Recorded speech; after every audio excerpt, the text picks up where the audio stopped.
Hi, this is Danny at Bradley James Classics.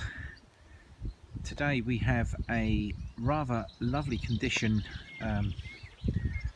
Land Rover Discovery 2002. This one's the ES model, and it's also the TD5, which is also an automatic. So I've owned quite a few Land Rovers in my time, and I've got to say I am a fan of the Land Rover Discovery. This is the Discovery 2, of course. It's considered the one to go for many reasons. When we're talking about earlier Discoveries, the reliability that you got from the TD5, a lot of the electronic systems were reworked quite heavily for the Discovery 2. An automatic gearbox makes it very user-friendly, and being the ES model, like I said, you do get quite a lot of standard trim in this sort of range topping version.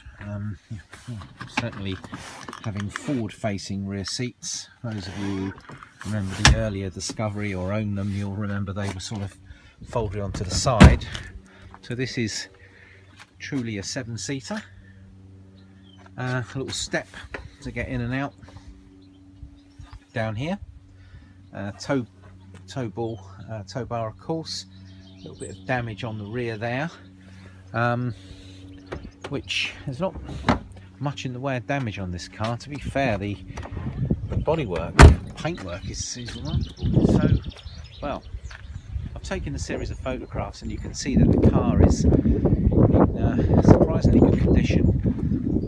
No rust on the bodywork, no scratches and dents which are particularly noticeable. There's a little scuff on the front bumper, but there's all these little sort of strips that's been added to the car to help prevent bumps. The car looks fantastic. Stainless steel sort of side bars there. The ES model does give you these attractive alloy wheels. You've noticed there's light guards on the front. Twin sunroofs, electrically operated. While we're talking about the spec, let's have a little look inside here. Very attractive light interior, leather seats which are piped, these grab handles here, and there's a mat protecting the floor which is all in good condition.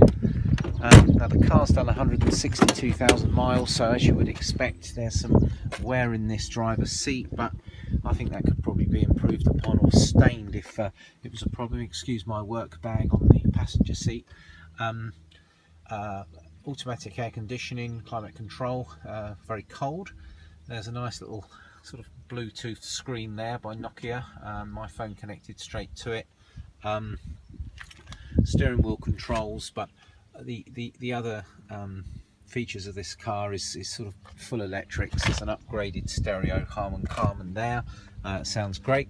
Other than the usual sort of refinements of these high-end models, I think I've mentioned the fact that it is an automatic TD5, which is probably the reason you're watching the video, because I think it's fairly well accepted that that's the one to go for.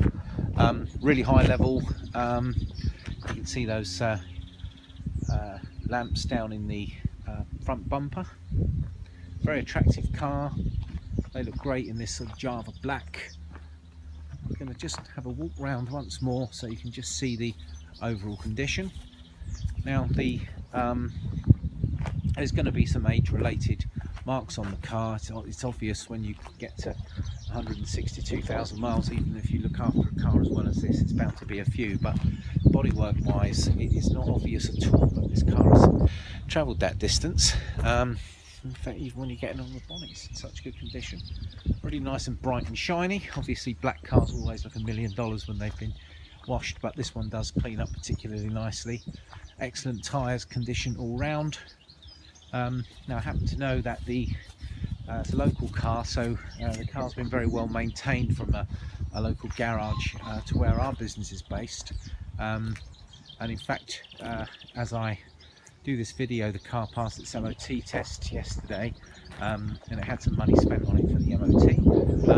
And I think previous owner is quite well known for being quite fussy, so he's maintained the car regardless of cost, and certainly shows in how she certainly looks and drives. Anyway, I hope this video gives you a better idea of what she looks like. That's Danny, Bradley James Classics, signing out.